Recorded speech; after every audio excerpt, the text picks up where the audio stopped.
Before I formally start the meeting, I confirm that this meeting is being held in accordance with the Licensing Act 2003 and the Licensing Act Hearing Regulations 2005, which allow councils to make their own arrangements for licensing subcommittees to hear matters in connection with premises licence. I will begin by introducing the subcommittee members and officers who will be present at the meeting. I'm the Chair, Councillor Polly Andrews, and to my left is Councillors Claire Davis and Councillor Dave Davis. They're not related, by the way. Legal advisor is Mr. Ben Davis. Again, the Davises appear to be taking over the committee. The clerk to the subcommittee is Matthew Evans and technical support Joelle Higgins. Other attendees will be introduced at relevant stages of the meeting.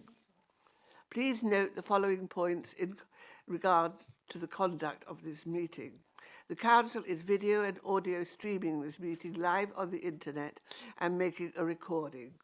The recording forms part of the public record of the meeting and will be available on the Council's website. Please remember that what you say and do in this meeting has a global reach and your words and actions should be chosen carefully. Please ensure all mobile devices are switched to silent. If any remote attendee loses connection, the meeting will be paused to ascertain if the connection can be restored quickly. If this is not possible to recover the connection within a reasonable amount of time, the meeting will continue as long as a quorum of subcommittee members remains able to hear the proceedings and be heard. If you plan to leave before the end of the meeting, please can you indicate this in advance. Are there any questions before we continue? No. Thank you. I will now proceed with the formal agenda of the meeting. Apologies for absence. There are none, are there? No apologies. Name substitutes, none. Any declarations of interest? No. Thank you. I think can we please confirm that we have the premises licence holder present? No, the premises licence holder for Ruby Chinese Takeaway is not present. Oh dear.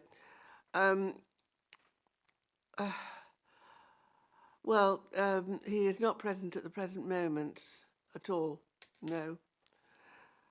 Can we go on with the meeting? Can we consider this application without the presence of the licence holder? No. Mr. Chair, I just think if we confirm with the officers and the licensing department that the relevant individual has been informed of the time and date of the hearing today. Emma, has Mr. Tan? So we have managed to get in contact with the premises licence holder's daughter, who indicated the premises licence holder would not be coming. However, as we haven't heard from the words of the premises licence holder that he wasn't attending, I would suggest that maybe the matter be adjourned so it gave him... Yes, I think we cannot, in all fairness, discuss this without the presence of the actual licensing holder. So I think we will have to adjourn this meeting and reconvene on the 21st of this month. Are you all in agreement? We are. Here we are. Sorry, Chair, can I just clarify? If that is the case, do you intend to proceed on the 21st if the premises licence holder isn't present? We do. Thank you. Right. Thank you. So therefore, we close the meeting. Declare it adjourned, and it will reconvene on the 21st of June. But this meeting will consider Gemfest at 11:30. Right. I'm afraid for everybody, the Gemfest meeting will not start now till 11:30.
but we will get started.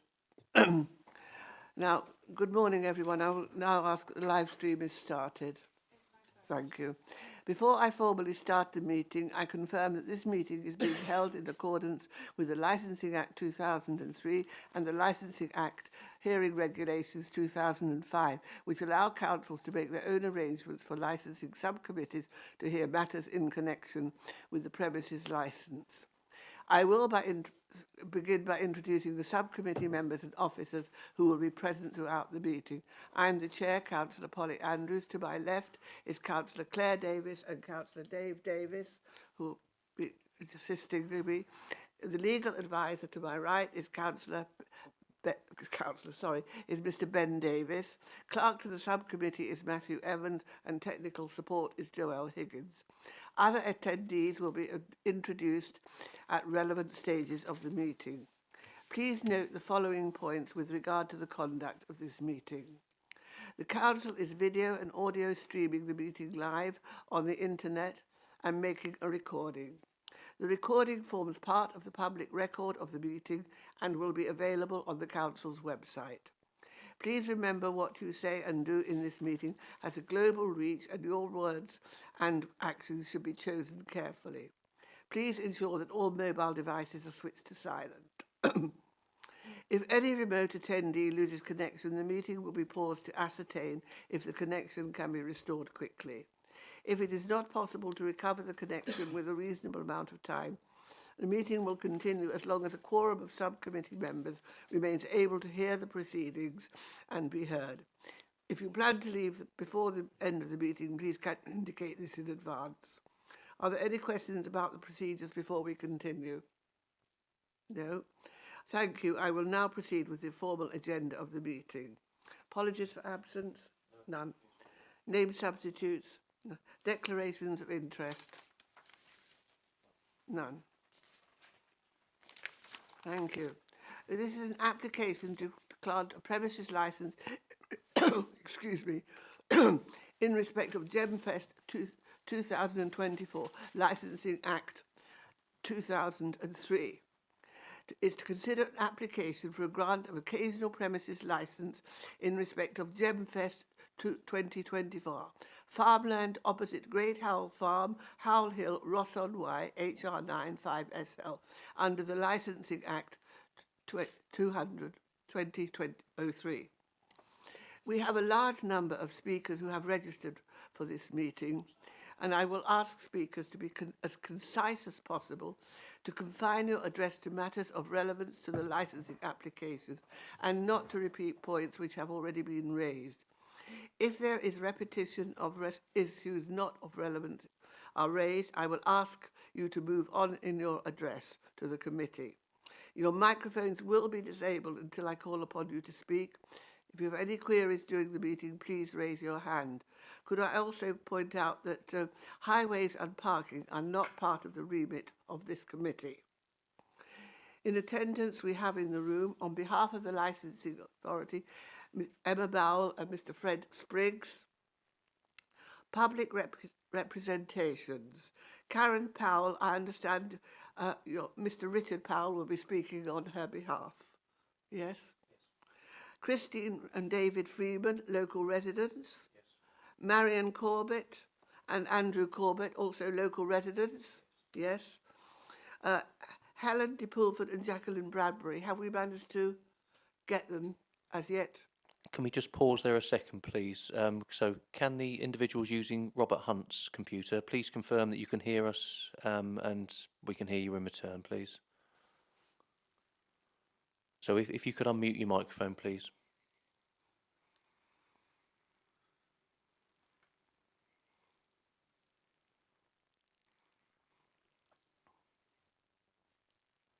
Yes.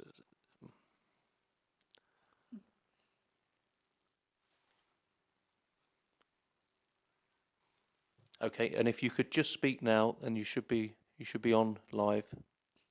Okay, can you hear me? Yes, we can hear you. Thank you very much. So if you would, We're both here, thank you. lovely. If you could put yourself back on mute, then please. When we come to you on the agenda, if you can unmute again and speak. Okay. Thank you. Next one is Jan Powell, a local resident, and Judy Brown, who has sent a statement which Mr. Evans will read out on her behalf. For the applicant, we have Mr. Nick Semper, the applicant's agent, and Sam Southern, the applicant. Before we begin this hearing, the legal advisor will provide some clarification on representations. Thank you, Chair. Just to confirm that a number of representations were received outside of the statutory process. These representations have not been considered by the committee and won't be part of the decision making today. Thank you. The order of speakers will be first Emma Bowell on behalf of the licensing authority, and then we will go on to the local residents. So we'll start with Emma. Would you like to start, please? Thank you, Chair. So, as the Chair rightly said, we're here today to consider an application for a grant of an occasional premise licence in respect of Gemfest 2024. The subcommittee determined the application or the recommendations with a view to promote the licensing objectives in the overall interest of the local community. They should give appropriate weight to the steps that are appropriate to promote those licensing objectives, representations including supporting information presented by all parties, the guidance issued to local authorities under Section 182 of the Licensing Act 2003 and the Herefordshire Council Statement of Licensing Policy 2020 to 2025, and the reasons for these recommendations that ensures compliance with the Licensing Act 2003. There are a number of options open to the subcommittee today. One would be to grant the licence subject to conditions that are consistent with the operating schedule. B, to grant the licence subject to modified conditions to that of the operating schedule. To exclude from the scope of the licence any of the licensable activities to which the application relates to. To refuse to specify in the licence the premises supervisor, or to refuse the application. The application for a grant of an occasional premise licence has received relevant representations and is therefore brought before the subcommittee today for determination. Herefordshire Council Statement of Licensing Policy 2020 to 25 states that all representation must be relevant in that the representation relates to one or more of the licensing objectives. For example, they must be about the likely effect of the grant of the application. This followed paragraph 8.13 in the Section 182 guidance. The applicant is Gem Festival Limited. The agent at the time of writing and publishing the report was not applicable. However, they have enlisted the help of the licensing guys. The type of application is an occasional grant. We received it on the 12th of April 24. The 28-day consultation started on the 13th of April 24 and ended 28 days later on the 10th of May. The application can be found at Appendix 1 and states an occasional premise licence for one event on the 14th of June 24 to the 16th of 24 only. Recorded music outdoors, sell and supply of alcohol for consumption on the premises, Friday 2 p.m. until 3 a.m. and Saturday 12 midday until 3 a.m. and late night refreshment outdoors Friday and Saturday 11 p.m. until 3 a.m. However, due to the number of representations received, the licensing authority had confirmation that the applicant wished to reduce those hours to the following: live and recorded music, late night refreshment and the sale of alcohol, Friday the 14th of June, 2 p.m. until midnight, and Saturday the 15th of June, 11 a.m. until midnight. One representation offering conditions were received from Herefordshire Council Trading Standards, who act as a responsible authority. The conditions were agreed with the applicant and can be found at Appendix 2. No further representations from the responsible authorities, which include West Mercia Police, Environmental Protection, who deal with noise nuisance, were received. 15 relevant representations have been received from members of the public that the licensing authority have accepted as being relevant, and these can be found at Appendix 3. A number of relevant representations received from the public contained information that was not relevant, for example, increased traffic, wildlife issues, and scheduled monument in the area of Great Howell Camp. These cannot be considered in determining the application in accordance with the Licensing Act 2003. 12 public representations were received from members of the public during the consultation period, but were rejected as not being relevant. These will remain on file, and as the legal advisor also advised that further representations were received and not considered after the consultation period had ended. In 2018, the premises held one temporary event notice on the 1st to the 2nd of September for a maximum of 150 people, including staff and volunteers. The event was for an end-of-summer party and was held between 6 p.m. and 1 a.m. In 2023, the premises held a temporary event notice, also known as 10, for a maximum of 450 people, to include staff and volunteers, on the 16th of to the 17th of September 23 between 6 p.m. and midnight for a charity fundraiser. On the 8th of April 24, a 10 was submitted for an event for a maximum of 499 people, which includes staff and volunteers, on the 14th to 16th of June 24 between midday and 4 a.m. daily. The notice was granted as no representations were received. Just a note for everyone present here today that only the police or environmental health can object to a temporary event notice if they consider it would lead to crime and disorder, public nuisance or a threat to public safety, or if there is a risk that children will be harmed. Any decision may have an impact on the local community, and this report is in relation to a premise licence under Licensing Act 2003, and as such there are minimal environmental impacts for the council. There are a number of equality duties and legal implications that are set out in this report that your legal advisor can advise you on further. There are likely to be any financial implications for the council as a licensing authority at this time. There is a right of appeal under Schedule 5 of the Licensing Act, and again that's written in the report. Any party who wish to appeal against any decision made today to the Magistrates' Court, and that must be made within 21 days beginning with the day on which the appellant was notified by the licensing authority of the decision appealed against. There is little risk associated with the decision at this time, as the legislation allows for that right of appeal to Magistrates' Court. All responsible authorities and members of the public living with Herefordshire have been consulted. Appendices 1 to 3 were found at the back of this report, and also a number of supplements were published to all parties here today. Thank you, Chair. Thank you, Emma. We will now get on to the public representatives. We start with Richard Powell, who I understand is speaking on behalf of his mother.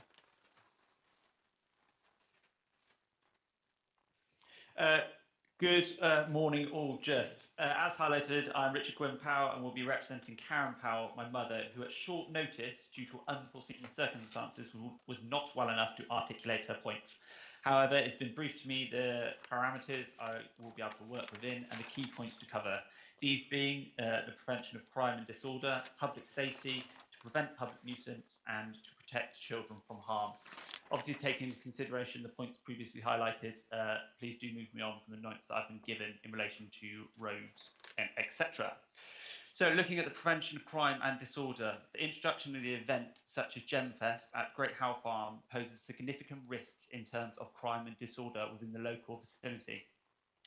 You only have to look back at historical events with the types of entertainment to see that an influx of people into a rural area contained or not will inevitably bring with it various forms of misconduct, ranging from minor disturbances to more serious offences.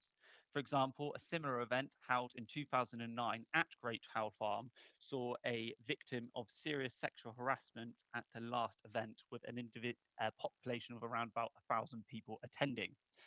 Whilst the application has been compiled through a promotional business, I, as a resident, speaking on behalf of my mother and the wider community, will not feel safe from the increased footfall and traffic onto Howe Hill, as this will attract individuals with malicious intent seeking to take advantage of the crowds and temporary disruption to the normal neighbourhood routine, something that is not normal within this specific environment. The mere presence of a sizable crowd can put strain on local law enforcement resources, making it more challenging to effectively monitor or respond to incidents as they occur, whether that is local to the specific event or the wider community stretching down to Ross, Walford and other areas around. This in turn creates opportunistic criminals to exploit the situation, whether through theft, vandalism or other unlawful acts, not to mention the litter and disorder to the natural environment that will occur after, during and throughout the event. Additionally to this, our local police station is only part-time covered and is at least 20 minutes drive away. It was highlighted by the local community that they were concerned that they would like guaranteed understanding that there will be a police presence in the local facility, keeping a watchful eye on activities outside of the venue. The overnight camp is also sold out. So where do all of these other party goers go after the event has closed down at the stated times? And finally, who will be monitoring this activity outside of the venue? Will this fall to the already stretched local resources, or are the events supporting that activity? Then moving on to public safety. This venue is situated in an isolated rural location, devoid of any public transport links. Footpaths and other locations will be pushed and put under strain with individuals leaving this location. An understanding of the impacts of this and the safety matters due to the current state of these locations have to be considered for the safety of individuals at the event and then also the wider community for the duration of this weekend. Access to this site is through lengthy unclassified rural lanes that are frequently narrow to single vehicle width, inevitably leading to traffic congestion before, during and after the event, not just for the movement of vehicles, but also Once individuals again, of Mr. Powell, could I interrupt and say that highways and road safety is not part of the remit of this committee? That's absolutely fine. I do apologise. Moving on then, the additional public safety factors that have to be considered is the significant inconvenience to local individuals when looking to move to services that they may require, whether that is healthcare through nearby towns or emergency services onto their locations. This is a prime example of why my mother cannot attend today. Last week, it took over 45 minutes for an emergency service to get to her location on the hill. This would be greatly increased with the additional pressure put on by Gemfest. Additionally to this, the region and local area is frequently visited and is conducted horse riding activity through the local community. This would inevitably not be able to conduct exercise due to the safety and activity of the event, with also animals having to be moved from their fields due to the safety of those animals and then also the individuals utilising their livestock. Mr. Powell, I'm sorry to interrupt again, but animal welfare, again, is not part of the responsibilities or remit of this committee. That's absolutely fine. I do apologise. I'm just looking over the notes to make sure I do not double tap points that you've just highlighted. A similar activity that has been highlighted then for the wider community are individuals that like to conduct leisure activities such as dog walking. That forms a substantial amount of activity in this local area, and people are concerned that this will have an impact on their normal lives and the safety of how they operate. Once again, Moving I on have to to say the that setting dog of- walking is again not part of the remit of this committee. I completely understand. I do apologise. Moving on then to the prevention of public nuisance. How Hill is and the immediate local residents value and respect the lawful, low crime community, quiet and peaceful space. The form of entertainment advertised is not only irrelevant to most residents, but also deeply unwelcome. The local environment and community do not understand why this location has been selected for this kind of event, making sure it does not communicate with the culture of the environment or apply to the wider community. I understand that there is a business requirement, but no consultation prior in a suitable timeline have been conducted to highlight the activity to the local community. Moreover, this site is not only an ancient monument, but also a burial ground safeguarded by law prioritised in its preservation. Again, I'm sorry to interrupt you. Again, that is again not the remit. That's absolutely fine. I completely understand. Moving on then to the protect from children from harm. Mr. Powell, if you have read the it's for people over 18 only. I fully understand that it's highlighted that individuals be over the 18. However, through my personal experience and then also speaking to individuals that are educators within the local community, they are fully aware that individuals under 18 will try and attend, and it is, in my view, and then also teachers of John Cole High School that individuals will definitely try and be successful in getting in, and that is why they do not wish to attend this event, because then it will be highlighting issues of child protection matters. However, overall, the points that have been highlighted have been mostly focused on the criminal understanding and disorder that this event will produce for the local community, the concern for public safety of matters such as emergency services arriving on the location, and then moving on to the public nuisances and then protection of children, making sure there is a full understanding and timely manner that this has been pushed towards the community. They're all the main points that have been highlighted from my mother's notes. Thank you very much. And I apologise for double tapping points that should not be raised in this committee. Thank you, Mr. Powell. Could I just say to everybody who wishes to speak that the police have offered no objections? Christine Freeman is the next speaker. Good afternoon. Good morning. Good afternoon now. Good afternoon. I'm objecting to Gemfest 2024 on the grounds of noise and public nuisance.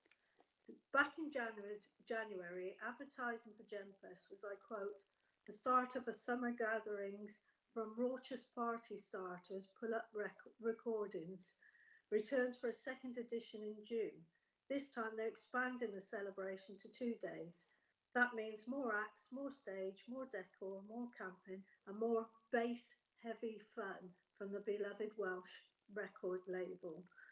There is an advertisement on all events in Newcastle that says Gemfest, the pull-up end-of-year social festival returns, and this year we're doubling our offer in music genres, bass music, drum and bass, house in UK, garage. It's also, there's another advertisement that says, and it says the same as the other one, but it says 2 days and nights camping on rolling hills and woodlands, cracking open cans with your mates. Yes, please. Loads of small intimate stages with varied music policies in weird and wonderful areas. The ultimate tiny festival experience. There's also posters on their Facebook page advertising Home Base Van being there all weekend. On his Instagram page, he describes what he does is underground music, off-grid raves and events, etc. Has a surprise pop-up promised by the event organisers and the mobile van being factored into the noise estimate? This being an over 18s event only, with the volume of numbers and the selling of alcohol, by its very nature raises the likelihood for public nuisance from noise and antisocial behaviour. The festival being of the type of music genre described above, the noise will travel widely as this event in an open field on top of a hill, and past experience tells us it will echo around the valley. I think this licence shouldn't be granted for the noise reasons stated above. Thank you. Thank you very much, Mrs. Freeman. Now, David Freeman.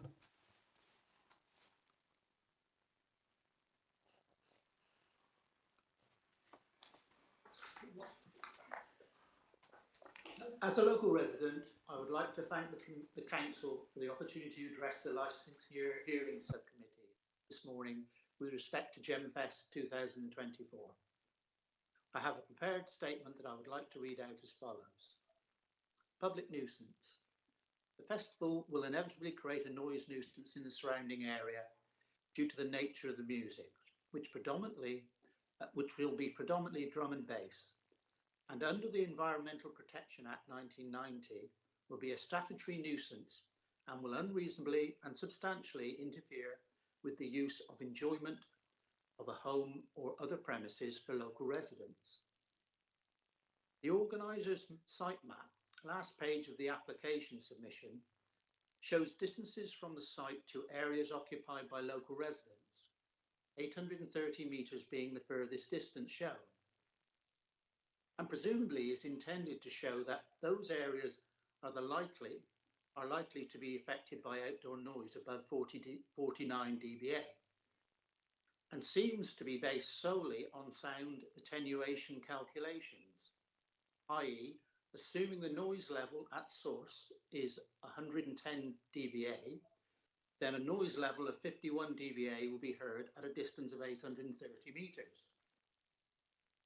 Unfortunately, reasons why this type of assumption will almost inevitably prove to be wrong for this location are: the topography of the area is conducive to amplifying sound, with the festival site located on top of a hill which feeds down into the surrounding valleys, creating an amphitheatre effect. Significant changes in height over relatively short distances result in temperature differences. Temperature gradients exist where areas of warm and cold air are adjacent to each other, causing the sound to travel in a certain direction as a result of differences in the speed of sound, with sound moving more quickly through warm air and slower through cold, which has the effect of pushing the sound downwards. The opposite upward effect is achieved when moving from cold to warm air. The greater the difference in temperature between the areas, the greater the effect will be, and can easily be exasperated by humidity. For those who don't know, there are significant changes in height in this area, so this type of thing will be very prevalent. Obviously, sound loses energy the further it travels. This because of the air, as the air conveys the acoustical energy of the sound wave. It absorbs a small amount of that energy, which is converted into heat. If this did not happen, the sound would just keep going on forever. This frictional effect is not even at all frequencies. Low frequency sounds have longer wavelengths and require more energy to generate, so are not easily attenuated. Higher frequency sounds, typically above 2 kilohertz, with their shorter wavelengths, are inherently weaker and thus more easily attenuated. This effect gets more pronounced as the frequencies increase. Therefore, the low frequency thudding of drum and bass will travel further than other music genres. It can, under the right conditions, be a noise issue at up to 2 kilometers from source. Sound travels faster through liquid and gas than it does through gas. So as the humidity increases, suspension of water vapor within the air increases, helping the sound waves travel more easily, which can dramatically reduce the natural attenuation of higher frequencies, resulting in them traveling much further than normal. I suggested in my representation form that acoustic barriers should be constructed around the whole site by a specialist noise attenuation company to ensure noise emissions are low. I believe the intention is now to strategically locate straw bales to reduce noise. Whilst this will help, it has to be noted that sound will leave the source or sources in all directions, and its effective control requires the use of specialists in this field. Hopefully you will see from the above that a much larger area of local residents will potentially be adversely affected by the noise from the festival, and more than the organisers suggest. Locating the festival in the position that the organisers have done is the worst possible from a noise perspective, and either shows a total disregard for the local residents or a lack of understanding of music festivals and their potential effects on the local community. Either way, we lose. Thank you, Mr. Freeman. Have you? No, I've not finished. Sorry. Could I ask you to be brief, please? We've got a lot of people to get through. Yeah. Can we trust the organisers to protect community? The organisers of Gemfest have gone to considerable lengths to ensure us that their credentials and experience to run this music festival, by example, Gem Festival Limited residential information document uploaded to Walford Parish Council website on the 11th of the 5th, around the closing date of the representations. The further you look into Gemfest Limited and pull up recordings, the more questions it raises. In Gem Festivals Limited residential information document, under the heading Background, it states, Gemfest is a 2-day festival run as a 50-50 joint project between Pull Up Recordings, owned by Samuel Southern and John Lewis, and Gemma and Alan Curtis, 2 local residents of Ross and Wye. However, if you look at the application for premises license, It is only in the name of Gem Festival Limited. Who is actually running the festival? Thank you. Yeah. Have you finished, Mr. Freeman? No, I haven't, no. Have Gem Festival, much more, because we Sorry? say we've got a lot of people to get through. yes, I thought I had a 10-minute allocation. Mm. Gem Festival Limited are a company located in Monmouth, set up on the 6th of October 2023 with 4 directors. 2 of the 4 directors are founders of Pull Up Recordings, specialising in drum and bass music. Details for Pull Up Recordings are more difficult to find, as they do not appear to be a limited company, nor have an address.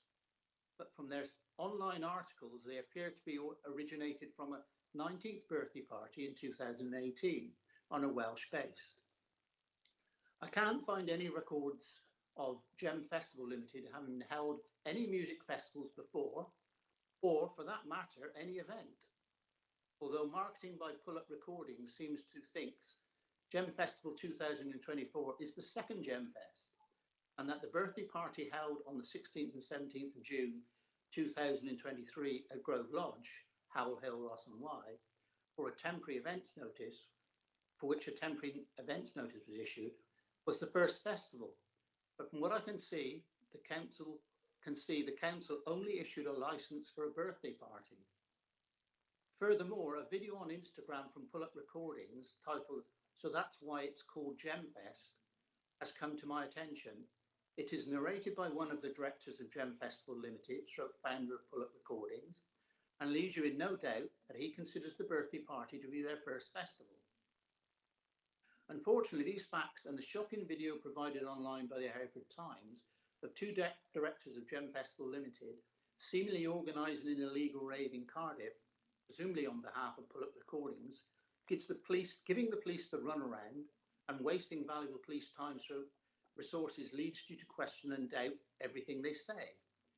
If what is shown is true and not just marketing, or there is nothing on any of their videos to indicate that they are actors or it's advertising, then it's shocking behaviour and could be breaking the law. If it's marketing and they are acting, then it's not much better. It is totally irresponsible behaviour for people whose primary audience are younger adults, who by their very nature are impressionable and more open to suggestion. It could be argued it's encouraging them to get involved in illegal activity. Given all of my previous comments, I believe it raises serious questions of the suitability to run this festival. Therefore, I request the committee does not grant a licence. Thank you. Thank you. Once again, I would point out to all speakers that the police have offered no objections. Thank you. We now move on to Mr. Andrew Corbett.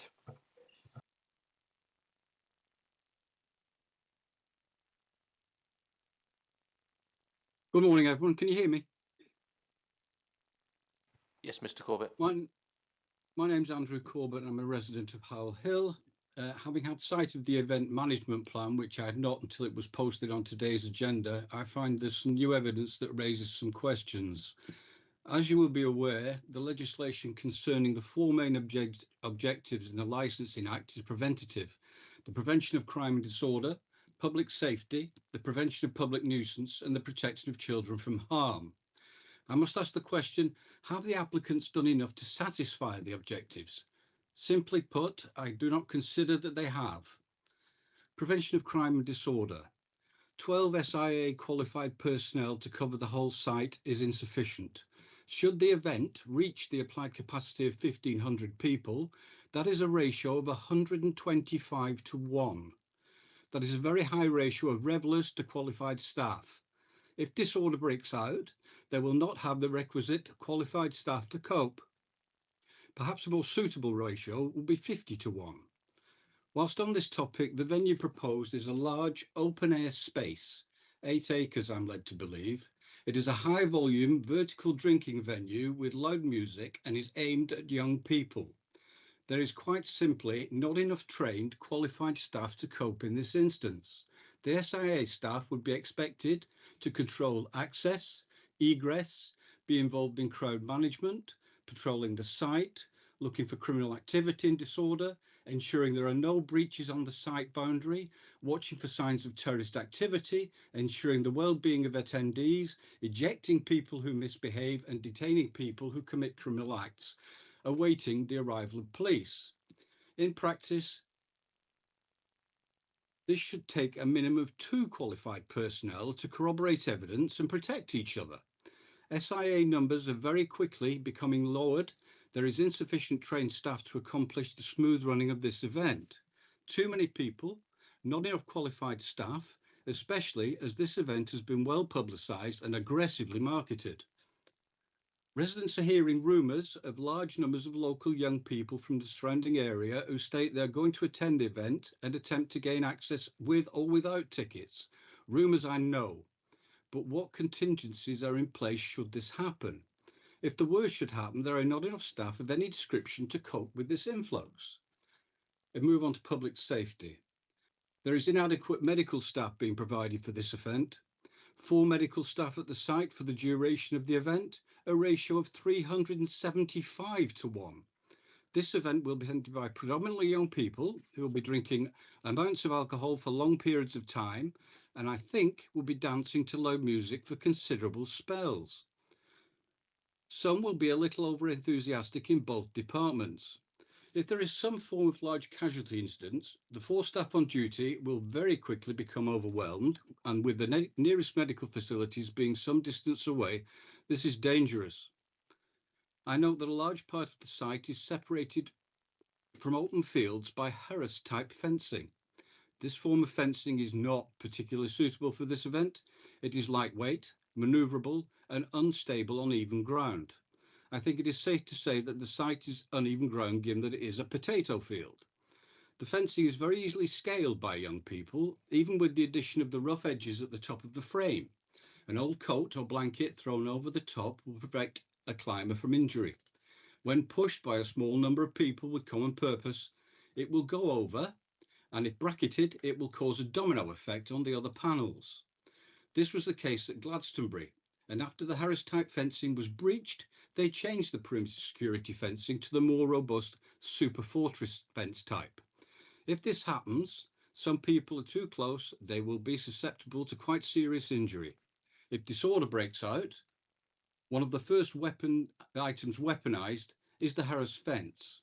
It's easy to pick up and throw at emergency services or security staff. If you are determined, it comes apart and then becomes lethal. Believe me, I've witnessed this on too many occasions. I noticed that the stewards, no, I'll miss that, that's traffic related. I'll move on to the prevention of public nuisance. I would now like to move on to prevention of public nuisance objective. The genres of music to be played are loud, intrusive and filled with bass beats. The event proposed is in an open air environment. It is set in a very quiet rural setting on top of Howell Hill. There are no buildings with walls or roofs to protect the resident and livestock from the noise. The event is in the open air.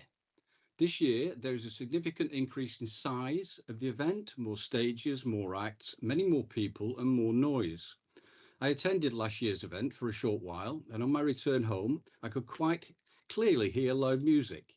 I knew it was too loud and would cause concern to residents, but it was supposed to be a 21st birthday party and leeway was given.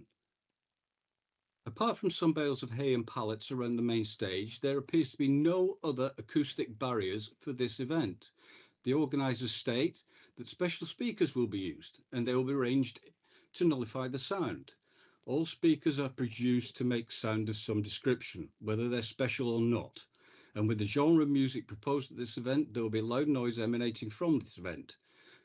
This is acknowledged by the event organisers in their letter to the public, for which they apologise. This will interfere with the residents' enjoyment of their own homes. They will not be able to sit in the garden without being overcome by loud sounds. Howell Hill is a very quiet corner of South Herefordshire. There are few people who stay up late in the evening. They have other responsibilities that involve them rising early in the day and thus they retire early. Are they to be disturbed by the noise that this event will create? Disturbed sleep has a knock-on effect. Some will not be fit for work.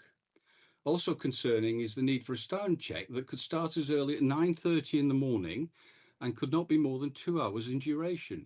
In theory, after having no sleep until the very early hours, Noise could start at 9:30 and be loud and intermittent until 11 o'clock and then constant when the event starts. Just like to move on now to the prevention of children from harm. I've been informed that many young people are coming to the environs of this event to listen to the music. The children are well under the age of 18, required for entry, but nevertheless they're going to be in the vicinity of the event. Young people will congregate in the lanes and the fields trying to get ever closer. What contingencies have been implemented to discourage this behaviour?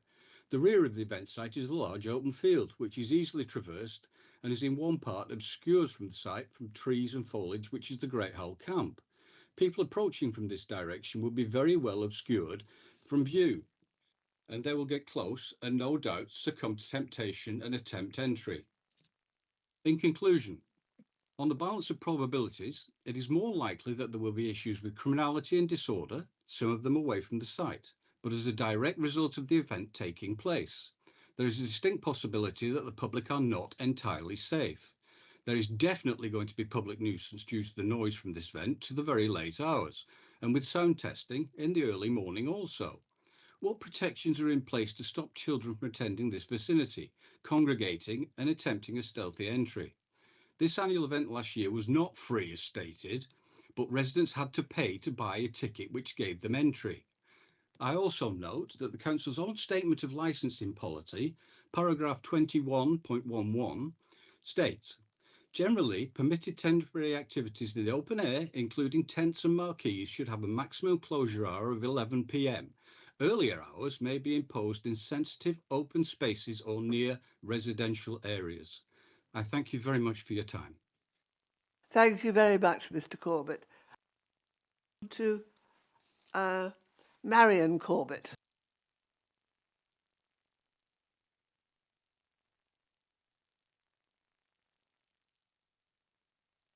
Afternoon, everybody. Sorry, I've had to just delete some of my things. I'm Marion Corbett and I live on and reside on Howe Hill. The pre-recorded, extremely loud, thumpy bass raised music being amplified through a sound system from 5 stages, with DJs armed with microphones vying for attention, all in the open air, which makes it even worse, means the incredible noise of the music alone, as it's not gentle or peaceful but loud, brash and intrusive, will severely impact residents, especially as this is a tranquil hilltop. Our residents are too close to the site, some being less than a quarter of a mile away. Sound doesn't follow the road and it will carry across the open hilltop fields and valleys. Drum, bass and garage music are renowned for their volume. It's of no benefit to anyone excepting the organisers, and it's unacceptable to expect the residents to have to endure this. In their own noise management plan, it acknowledges there's a high risk of noise disturbance to residents. 2 months later is the Y-Fest, which is over 3 miles away and booms out across this area. Just how many events do residents have to endure? Some residents work from home in shifts, and this will interfere with their sleep pattern. Pollution and noise in general will be significantly higher as this event is in the open air, including the refreshment areas with their smoke and smells, the stages, generators, campsites, seating areas, car park, drop-off and pick-up points. The event is lacking soundproofing against the increase in noise, especially being a hilltop where sound travels further and the music is loud and thumpy, which is a feature of all the advertised acts. The bright laser lights, strobe lighting and tower lights, along with the festoon lighting, will aggravate the distressing impact of this event. In this extremely dark area, even the smoke machine will add to reduce visibility. In comparison, the one-off 21st birthday last year had one stage set in the 3-sided metal shed and a pop-up DJ in the field, playing the same music as this year's event, and as per the objections, disturbs the peace of residents over a mile away. 5 stages will be deafening. Their own plans confirm they only need 1 stage, the main one, as this is where they anticipate that nearly all the customers will want to remain. The decrease in hours makes no difference. These are still long licensing hours for an event sited in totally the wrong place. As this event has been advertised for a long time, since November last year, if they've only sold 300 tickets, they don't need the extra 1,500. The increase of noise that residents must endure begins on Monday the 10th of June, when they start setting up and last all the way through to the following Monday 17th of June, and includes the noisy sound testing for 2 hours. You are our last defence, and not all rural areas are the same. Hereford Council's Statement of Licensing Policy 2020 to 2025 states with many areas here lying in tranquil rural surroundings, whose amenity Herefordshire Council has a duty to protect. And one of Herefordshire Council's aims is to protect and enhance our environment and keep Herefordshire a great place to live. Is this licence even in keeping with the council's own aims? The location is a rural, open countryside hilltop. The weather can change in an instant, with high winds, heavy rain and hill mist suddenly coming from nowhere, totally unsuitable for this event. Their plans are heavily reliant on there being no rain in the preceding days, which will make the fields soft and unable to cope with the vehicles. 2 of the emergency entrances for the emergency vehicles are by fields. The runoff from the fields can last for days and it's fast flowing, which is why there are deep drainage gullies along the roads which drivers fall foul of, and also the crossing at Great Howe Farm is lower than the site and becomes engulfed in the runoff water, causing a hazard to those using it, along with it traversing the national speed limit road. With their plans, stewards are told to step out the way of fast-moving vehicles, but residents, those under the influence, or those that have a disability may not be able to move as quickly.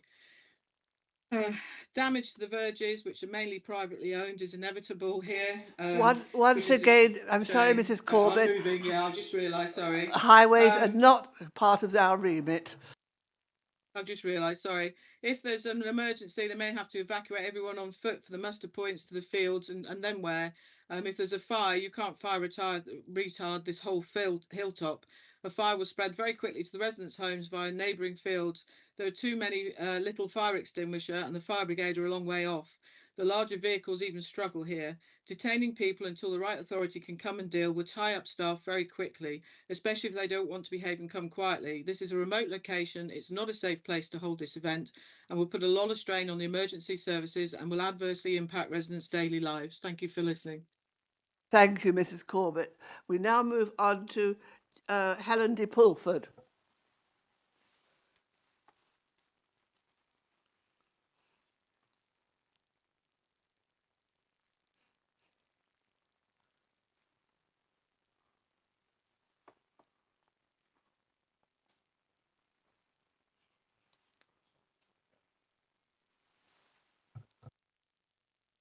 Helen de Pulford, can you hear or see us?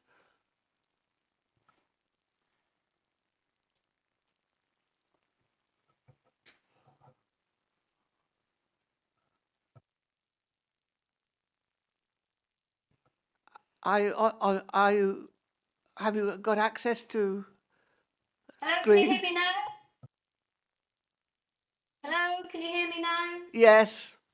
Hello, I've chosen to turn the camera away from me. Not that I don't stand tall and proud in what I say. I just feel very self-conscious. So I hope that's agreeable to you. As long as we can hear you. And you can hear me okay, yes? Yes. Okay, I would like to thank everybody that's put in an awful lot of work for facts and figures, and I will keep this brief for the fear of repetition, and I will keep it personal if I may, because everybody's been, as I say, put in a lot of hard work to get the facts and figures. I speak from a personal point of view, but for those whose voice has been taken away, or those that don't wish to put their heads above the parapet, at the risk of falling out with neighbours or reprisals. I am one of the most long-standing members of the hillside, and I choose to live here for the flora and fauna and the lack of humans, quite frankly. If this festival should go ahead, and I understand that it is actually a done deal, so I'd like reassurance that we're not all wasting our time here. I'm a single older woman. I live in a very rural location. I am on the footpath stroke bridle path to the back way in of this event. I have no doubt whatsoever that people will simply get on their phones and look for alternative routes, which will be straight past my house, causing me a great deal of concern because due to the size of it, it's not all fenced off.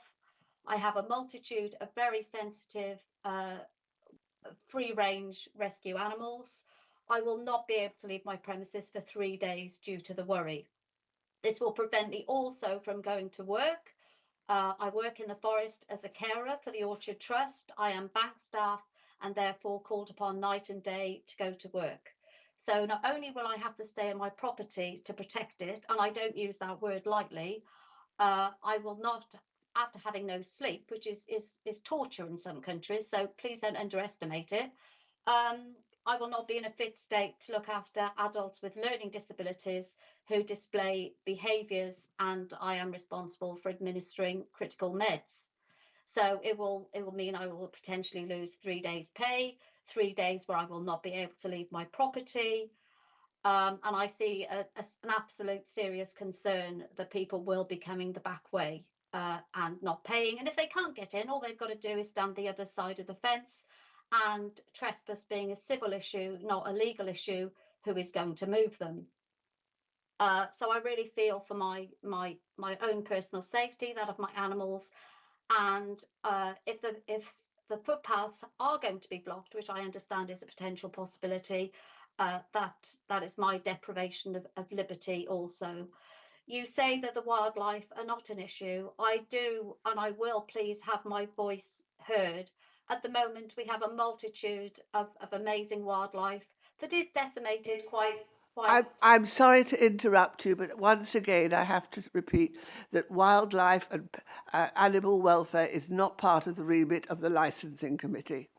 Well, I hear what you say, and I respectfully understand that, but I don't think it should be underestimated. At the moment, they all have their young, and the displacement of all those animals, I find totally I find it totally wrong, and I'm sure the neighbours who appreciate and have their wildlife in their garden and get to know these animals as individuals when they're displaced or they're dead from shock or whatever.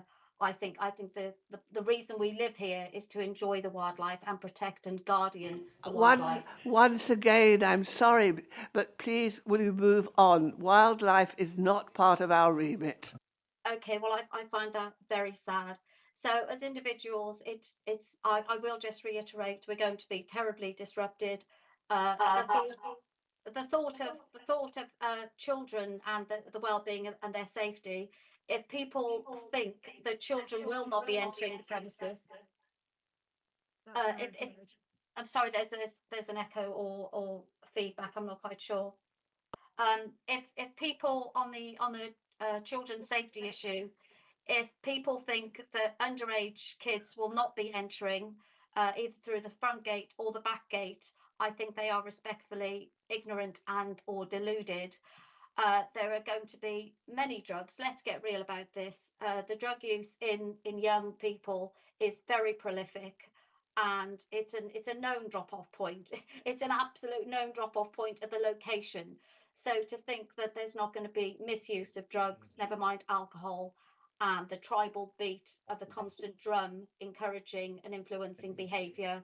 You know, whilst under the influence, these normal people that walk the streets that come from well brought up families, under the influence turn into a completely different animal. So I don't think we should be ignorant or deluded that these people are going to enter under the influence, underage, and no doubt there's going to be an incident occurring. Once again, I will say that the police have offered no objection. Well, I look with interest, and I would like to see if they're still disinterested during and after the event. And can please somebody give me advice that as an older woman living on my own, again in an isolated position, being the only house in the immediate vicinity where somebody's going to be using the footpath and may be in my garden and in my field. What advice am I supposed to give then if I have a situation where I have people on my land in numbers presumably? What advice is given from the police? Am I ringing 999? Because I will be extremely vulnerable. It's affecting my mental health, as it has done for the residents for many weeks. It's making me emotionally ill. It would lead to physical illness. And, you know, it's not to be underestimated, our well-being. I know the organisers really don't give a toss about the wildlife. It's clear they don't give a monkeys about the residents. All that they're interested in is bigging up their social pages. And actually, Sam, if you think your social page and your photograph does you any justice, with all due respect, without wishing to get too personal, being in safe hands. Well, I'm sorry. Could I interrupt you again? You may, of course. We're not here to discuss personalities. No, and I don't wish to be personal, but when you have, with all due respect, a young man whose social media page, his photo profile is a man with a clenched fist. I'm sorry, this is not relevant. Well, it doesn't instill any kind of confidence, really, that this is the man responsible, who, by the way, pinged me at 3:30 a.m. to try and reassure me everything was going to be. Please, would you stop? This is not relevant to this committee. Well, I apologise, but I take it as relevant as these are the people we're dealing with and are supposed to be reassuring us that everything is great in their hands. And actually, I'm a bit loath to feel that comfort and that, you know, reassurance that everything is going to be all right. I will finish off, because I don't want repetition, because everybody's put a lot of hard work getting facts and figures for what's going on. I am extremely grateful. I am just not of that ilk, facts and figures kind of person. I am just an older woman, I say one of the oldest residents of Howell Hill, that enjoy it for what it is. Is it going to bring house prices down if this is going to be a planned continuing event? There's no community feel, quite the contrary. There's nothing going to charity. There's no family going on. This is, again, this is not relevant to this committee. The stench of the catering isn't very enticing either, as the camo comes over the field. We shall look with interest. Again, not relevant. Okay, well, I will finish now by saying I think all the most relevant things that are personal to us as residents, as human beings, are the ones that are being most ignored. And we will watch this space. As I say, we're told already it's a done deal. I'm hoping it's not. I'm hoping we're not all wasting our time and weeks of energy and stress. It is causing us immense stress on a human level. And we will watch this space with interest. And if it should go ahead, and I don't doubt that it possibly will, because, you know, it's more than a voice, then I think the fallout will speak for itself. So I thank you all for your time. I thank everybody who's put the energy in to getting facts and figures, and we'll watch this space with interest and fear, quite honestly, and a lot of stress that goes with it. Thank you for your time. Thank you very much. Jack.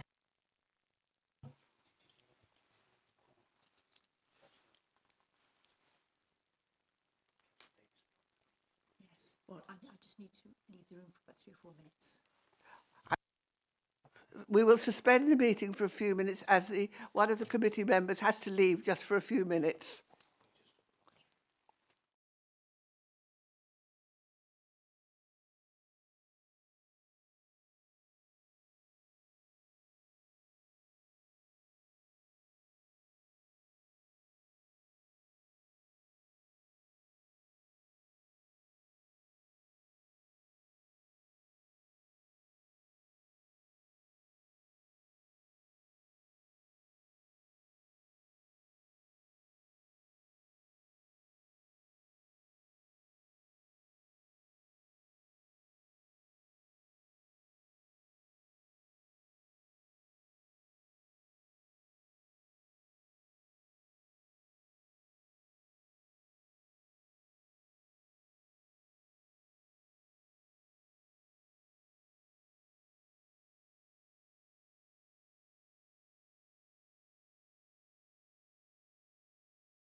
Right, apologies for this brief delay. We will start again now. Jacqueline Bradbury, could I ask also that the remaining speakers please don't repeat points that have been made already?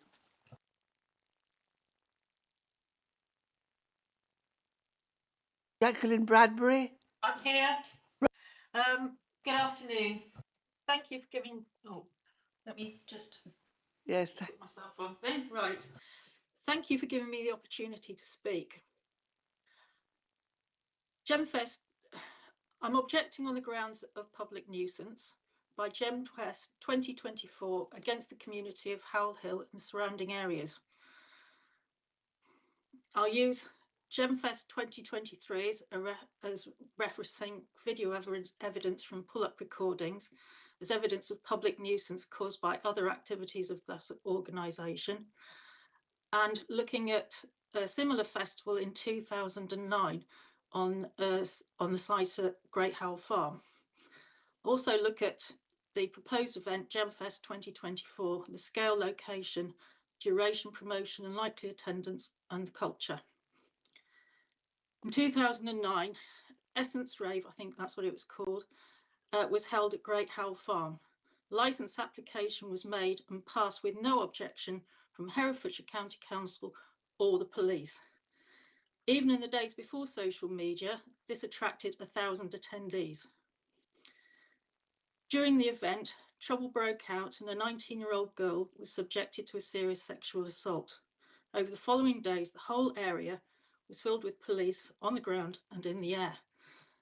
And as a resident of Howell Hill at the time, I can tell you that we heard the whole thing all night and nobody slept. The event, which had been touted as an annual occurrence, never happened again. We thought that was the end of it. Right, moving on to 2023, Gemfest 2023 was described by the family as a 21st birthday party for their daughter. Residents accepted and put up with it on that basis. However, it was actually being co-organised by Pull-Up Recordings, a large outfit from Cardiff, which operates internationally. It was not a local family party at all. We all heard it. It has come to light that 2023 was really a test event for a further 5 years of much larger, longer duration events. The event in 2023 received complaints, and according to Sam Southam, Pull-Up spokesman, that is why they moved the venue much closer, inexplicably, to more of the houses.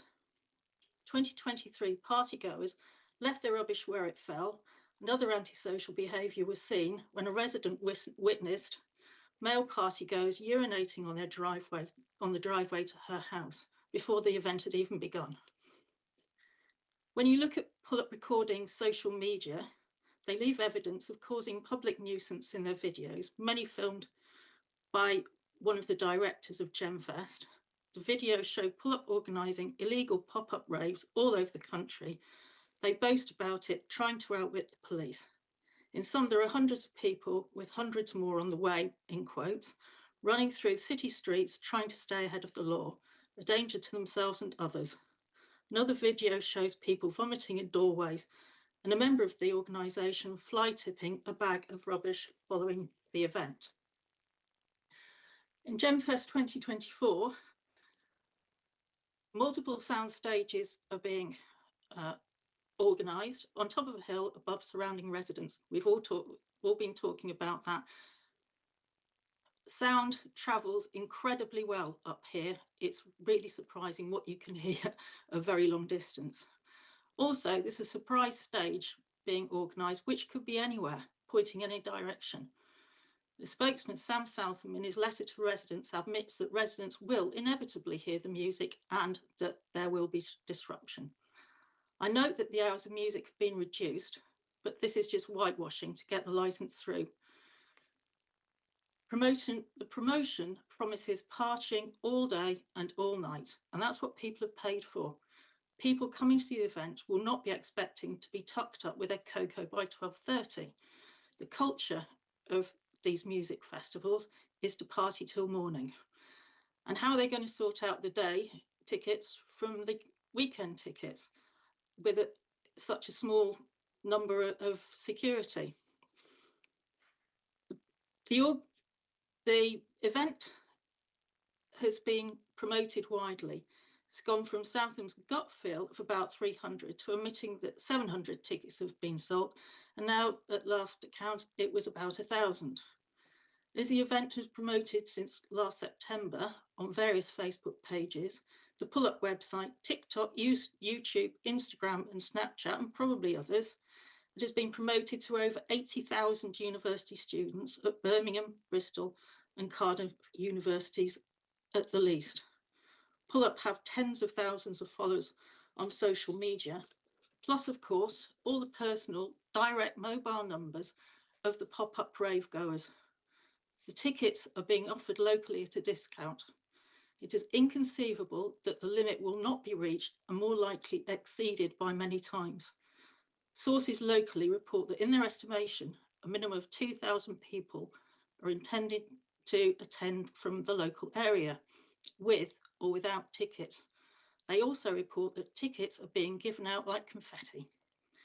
The rural locality of Howell Hill, with its very limited access, will easily be overwhelmed. Does anybody remember the Castle Morton Common and the lockdown rave? The Pull-Up organisation has no regard for rules or authority and will have no problem disregarding the limitations placed on the event by the licence terms. Drugs.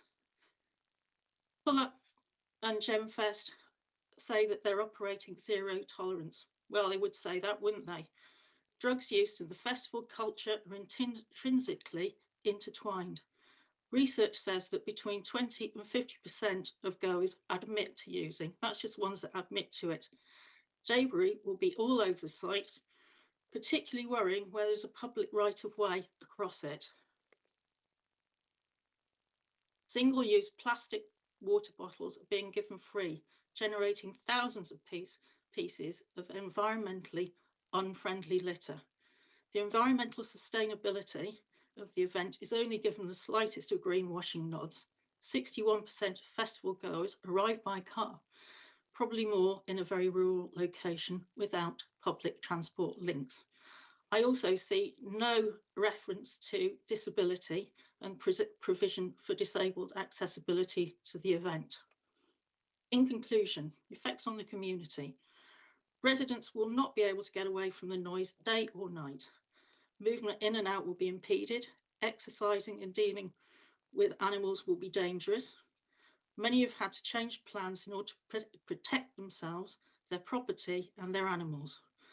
Owners of B&B businesses have had to block off bookings and have lost money. Weekend workers have had to change shifts or take holiday to deal with sleep deprivation. I won't go on about animals. In conclusion, I feel that Pull-Up Recordings, who are a co-organiser of this event, are an anarchic, hedonistic organisation whose members enjoy operating outside the law. The event brings absolutely nothing to the community. The whole community is now holding its breath and waiting for the storm to break. Thank you. Thank you very much.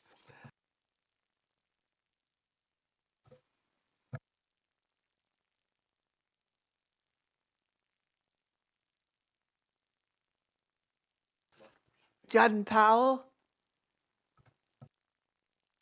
Hello, good afternoon. Thank you very much, Madam Chair. I've edited down on the hoof my submission because of the eloquence of the previous speakers and also of the rules of animals, no animals, no wildlife. I'm objecting on behalf of public nuisance. I'm a local resident of 20 plus years. This area is not actually mentioned. It's part of Penyard Ward. I live in Baileybrook, Newtown, which is part of the Hope Mansell parish. Where I live is 1,750 metres from the land where the festival is proposed. Population here's got a median age of 64. That's me.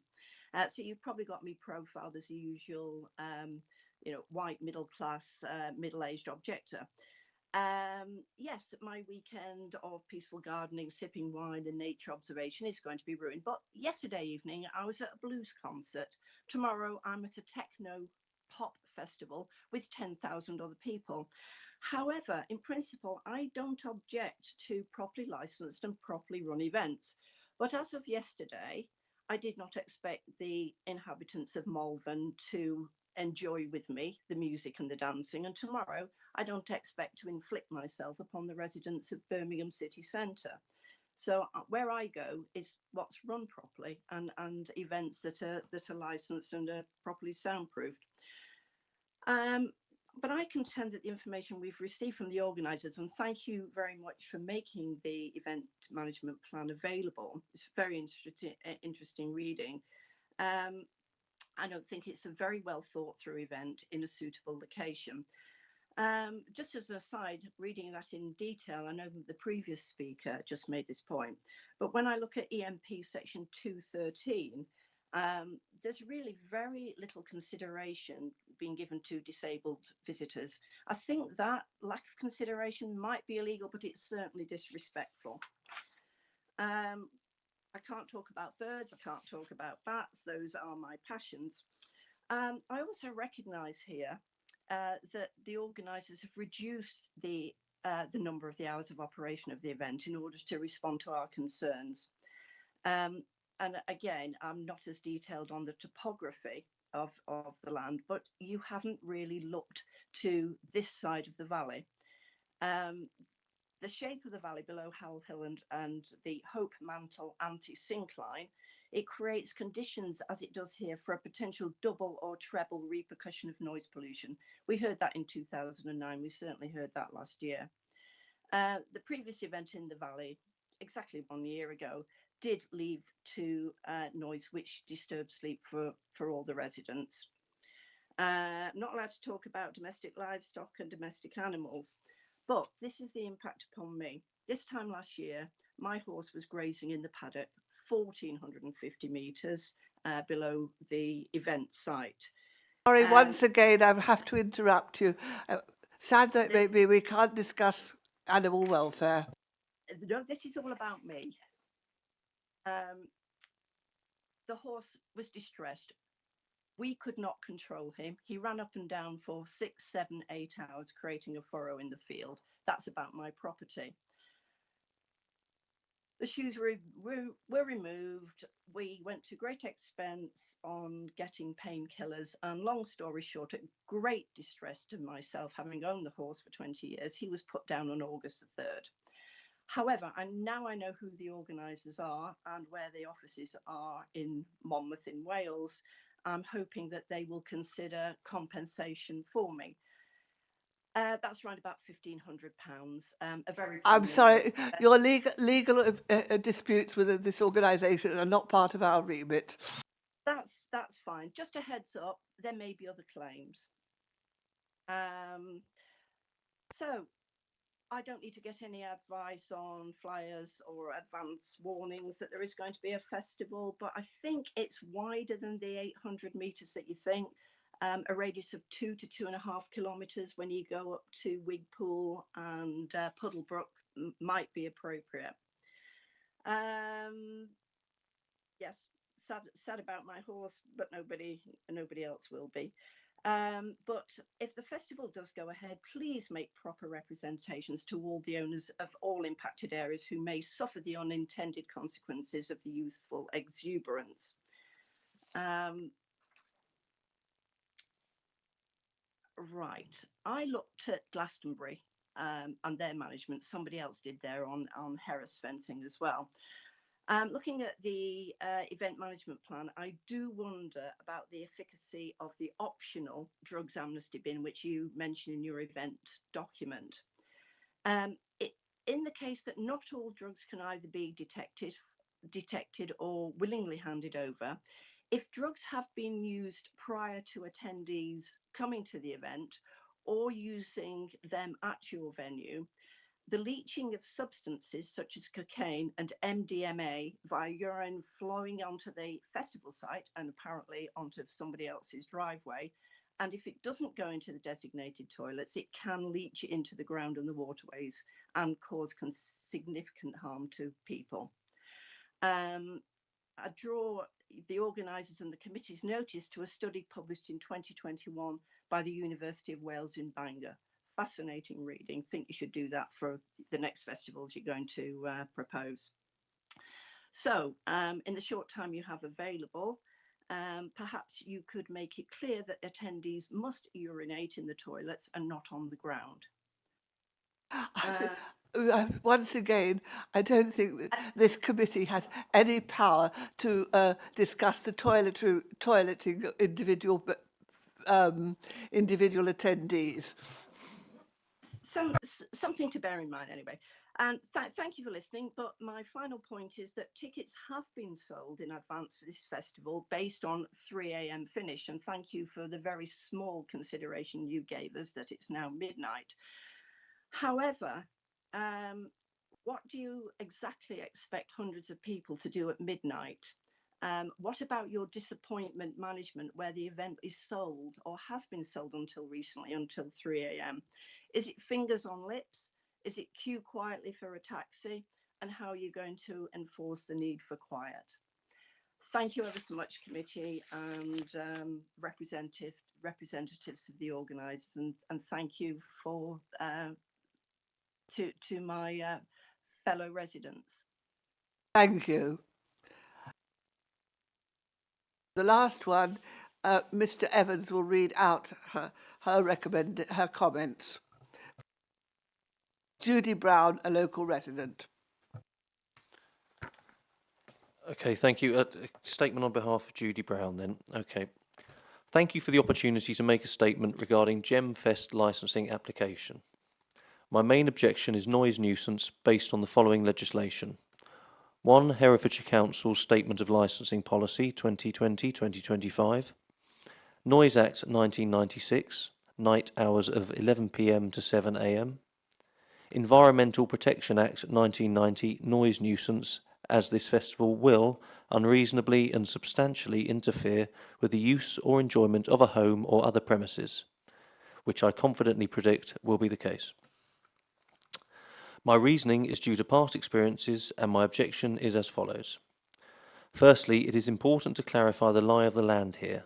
For those who are not familiar with the area, since the aerial view flattens contours, the topography here is central to my objection, and a higher population than is obvious will be affected. The narrow country lane passing the site snakes its way along the spine of the hill, and it is surrounded by various valleys, gullies, and a bowl area. These natural features all contribute to the peculiar and particular acoustics here. The bowl area between the site and the hamlet of the dam acts as an amphitheatre, amplifying sound from the top of the hill and rolling it down here. Sound travels up and down all the surrounding valley areas in similar vein. I've attached a photo of the bowl area in question from the edge of the lane at the dam. The wooded area on the skyline is the Gemfest site. This clarifies our hamlet is within uninterrupted sight, and more importantly sound, of the festival. We have lived here about 30 years, and the acoustics are known and predictable. Here are some examples of recent experiences. Less considerate visitors to Great Howell Farm, holiday let for 20 people, marketed as Star Hill Manor via letting website Kate and Tom's, occasionally have music playing at max volume. The music, particularly the bass throb, audible from the dam. Given the acoustics already explained, this can be with the windows shut. An outdoor music festival with professional equipment and amplifiers adjacent to Great Howell Farm on top of the hill is going to sound very loud, throbbing and intrusive down here, and all around the surrounding area given its high location. Gemfest will basically be broadcasting to the nation. Voices are also amplified here from the top of the hill, e.g. last Friday, 31st of May, 11:15 p.m. We heard lots of shouting, screaming, laughter from several people. It was loud enough that we thought these people were in the dark single-track lane outside our house, which is unusual. On investigating, we saw lights on the patio up at Great Howell Farm, and realised the voices were coming from there, amplified by the bowl area of the hill and rolled down. Even more noticeable late at night, of course. The music to be played at Gemfest, i.e. drum and bass, is acknowledged as one of the most invasive and sound-polluting genres of music due to its pulsating and pounding continuous beats, which, given the acoustics here, is virtually guaranteed to cause a statutory noise nuisance. I understand a statutory nuisance is defined by the Environmental Protection Act 1990 as being prejudicial to health or a nuisance, i.e. a noise that the average person would consider to be a nuisance rather than noise of a specific volume. Also, the promotional video on the Gemfest website states party all day and all night, so the predicted 400 to 500 people camping are being invited to party all night. I note that the licensed activities timings have been adjusted to stop at midnight, but that still represents 10 hours of throbbing music on the Friday, 13 hours on the Saturday, plus up to 2 hours each day testing sound equipment, so 25 hours of drum and bass over the weekend, which I feel remains unacceptable. The location is a bad choice for a drum and bass festival, taking everything into account. The organisers appear not to have taken the specific acoustics here into consideration in relation to noise nuisance when selecting this site. Also, unlike the majority of outdoor music and dance festivals, including Glastonbury, which welcome all ages, it is strictly over 18s only, which indicates the tone of the event. Many younger teams like drum and bass and are excluded. I am extremely disappointed that Hereford Council Environmental Health Department did not pick up on all of this and raise an objection to the licensing authority. They must be aware of acoustics from the top of any hill rolling around surrounding valleys, or perhaps they took the aerial view at face value and thought it was flat here. I note that under Section D of the licence application, the prevention of public nuisance, it states, noise or vibration shall not emanate from the festival site so as to cause a nuisance. Given the above information, I hope you can see that that stipulation is likely to be broken from the beginning. Will the authorities act if, when this problem occurs? I also totally agree with comments regarding road access, security, a large policing area, emergency services access, etc. The population here will be doubled by the attendees. Noise pollution will affect us here most, so I've concentrated on that, but I wish to add my support to those views too. I sent a query to the organisers' agents as information regarding the change of layout of the site was not available online, and I wanted to be clear before the hearing. Herefordshire Licensing were copied in as requested. They did clarify that for me, and they added additional information which was enlightening as I had no idea a 10 notice was awarded to the site back in March.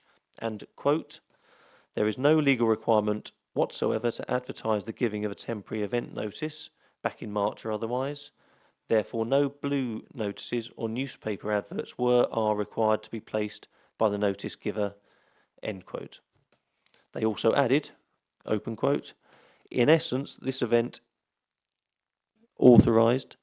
It's just the timings, conditions and numbers of attendees that are in dispute. This premises licence application hearing is simply whether to grant this occasional one-off premises licence as amended, i.e. the event will either go ahead within the terms of the premises licence application until midnight with the attendant proposed conditions, or otherwise it will proceed under the authority of that pre-existing 10 TEN until 0400 hours, end quote. A rather stark fait accompli, one feels, somewhat bluntly expressed. Premises licence, more people end at midnight, or on the TEN licence end at 0400. Less people, no restrictions. How will the numbers be controlled if it goes back to the TEN licence and tickets have been sold exceeding the maximum numbers? I have read the articles in the local press this week. Hereford Times, Herefordshire Dance Festival goers, festival organisers' videos boast of outwitting police, and Ross Gazette event organisers boast online of flouting the law, both about Gemfest. I am not familiar with Instagram, so this was new information to me and quite shocking. I am guessing the licensing authority have seen these reports. These videos appear to be promoting civil disobedience and lack of respect for authority, legislation and the police. Can we trust the plans, procedures, security and safeguards supposedly in place for the event, given the views and mindset portrayed in these videos? I am assuming the licensing hearing will be questioning the applicants on this. In view of the Instagram video and other concerns which have come to light in recent days, My objection has changed from concern about night hours nuisance to concern about the whole event. I now feel extremely worried and think Gemfest is a risk to the area on many fronts. Last year's private 21st birthday party for around 300 people, guests presumably friends and acquaintances known to the organisers, has morphed into an event of 1,500 people, tickets sold to anyone and everyone, and all in a very rural location. In addition, Gemfest has attracted publicity in the Ross Gazette, Hereford Times, Ledbury Reporter, The Forester, South Wales Argus, and even BBC Midlands online news page. All publicity is good publicity, as the saying goes. There is now an increased likelihood that more people will turn up over the weekend, including those without a ticket and those hoping to gate crash. It really could turn into a rave, which is a further risk to this very rural, lightly policed area. The situation could become hard to control if the revelry got out of hand, in which case the authorities have manpower to intervene if summoned in an emergency. Ross Police Station has 5 staff according to its website, 1 inspector, 1 sergeant, 1 PC and 2 police support officers. Another security issue is the footpath running along the edge of the field, which cannot be legally obstructed since a temporary footpath closure has not been applied for. This has meant a change to the original security plan and map, i.e. security fencing will now be put inside the field so that the footpath remains open and passable. It's all very well saying people are only allowed to enter Gemfest in a car or from a drop-off point, but now the footpath has been factored back in. There is nothing to stop anyone, including gate crashers, exercising their legal right to walk the footpath and stop to watch or to try to access the festival site through the Hereford fencing. There is nothing to stop people parking in nearby Howell Hill settlement and walking up the footpath from the other end. By omitting to apply for a temporary footpath closure, the event will be less secure. Page 3 of Herefordshire Council's Statement of Licensing Policy 2020-2025. Quote, Herefordshire is a mixed commercial and residential area with many areas lying in tranquil rural surroundings, whose amenity Herefordshire Council has a duty to protect, and one of Herefordshire Council's aims is to protect and enhance our environment and keep Herefordshire a great place to live. These factors may be taken into account in relation to applications that may have a material impact on a vicinity. End quote. I would therefore ask the licensing authority to take account of the material impact on our vicinity as per Herefordshire Council's licensing policy. My other concerns of breaches of legislation relate to noise nuisance pollution as already described as per Noise Act 1996, night hours of 11 p.m. to 7 a.m, Environmental Protection Act 1990, noise nuisance, as this festival will unreasonably and substantially interfere with the use or enjoyment of a home or other premises. In light of all the evidence provided by myself and others, I have read the licensing paperwork. I do not feel it appropriate to grant this licence. If the organisers fall back to using the apparently already granted 10 notice, then I am assuming that despite no conditions, the event will not have the carte blanche to ignore statutory legislation. Will Environmental Health reassess the prospect of statutory nuisance noise in light of evidence given? They have the ability to act if a statutory nuisance as described is happening or will happen in the future, I understand. In addition, will the police be approached to re-examine the event in light of recent information? I would be grateful if these 2 points are explained by the licensing authority should the 10 licence come into play. Thank you. Mrs. J. Brown. Thank you, Mr. Evans. We now go to Mr. Semper, who is the applicant's agent. Mr. Semper, I am sure you wish to respond to many of the points made by the objectors, but I would be very grateful if you could keep it as brief as possible. I'm going to be about 15 minutes, I think, because there has been such a lot mentioned. But I mean, hopefully the different sort of issues that have been raised will be drawn out in my initial submission. So here we go. I am indeed Nick Semper from the licensing guys, and we're representing the applicant here today. The applicant is Gem Festival Limited, here in the presence and person of Sam Southen. So what are we proposing? Gemfest is a 2-day festival scheduled for the 14th to 16th of June this year run as a 50-50 joint project between Pull Up Recordings and the Curtis family, two local residents of the same family. Now, Pull Up Recordings is Wales's largest dance music brand. It's founded in 2018 in Cardiff with 6 years of events experience under its belt, and it now operates in more than 10 cities nationwide and is soon to tour Australia and New Zealand. The brand is exclusively partnered with Red Bull, providing music across a number of sporting and cultural events for the energy drink brand in the southwest of the UK. The brand is leading the charge of sporty dance music brands with its weekly run club and charity run events, raising money for spinal cord research. The brand promotes a healthier lifestyle, with many of its founding team being non-drinkers, encouraging and providing alcohol-free alternatives at their events. Okay. So Gemma and Alan, daughter and father. Gemma, these are the Curtises. They provide Gemma provides the festival's namesakes. She was previously a parish councillor, a Walford parish councillor, and Alan's a solicitor of his own practice in Monmouth. Now, the aim is to provide a unique music festival in Ross-on-Wye, showing off the diverse local talent in Herefordshire. Last year, the event was entry-free, non-ticketed event of about 300 attendees for Gemma Curtis's 21st birthday, hence the name Gemfest. The birthday party was so well received they decided to run it again commercially this year. They had anticipated a similar level of response and are charging for tickets this year, however, with the increased investment in some highly respected artists on the lineup. Previously, the applicant had indeed targeted 1,300 attendees. However, ticket sales have slowed down, and we're now at a place of about 1,000. Numbers are therefore changed between the versions of the documents that have been served on the licensing authority and the safety advisory group from Herefordshire Council, but those numbers have been dialed down. Okay. It is thought the target number of attendees of 1,000 is only likely to occur on the Saturday, being the peak day, and they expect the Friday to have around 800 guests on site. On top of this, they anticipate 75 non-attendee personnel, those being event staffs, artists, SIA, medics, stewards and traders at any one time.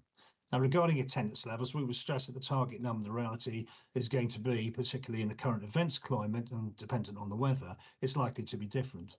Our honest expectation is that with a 20% dropout rate, which is pretty standard in arranging these events, we anticipate somewhere between 600 to 800 attendees on site at any one time.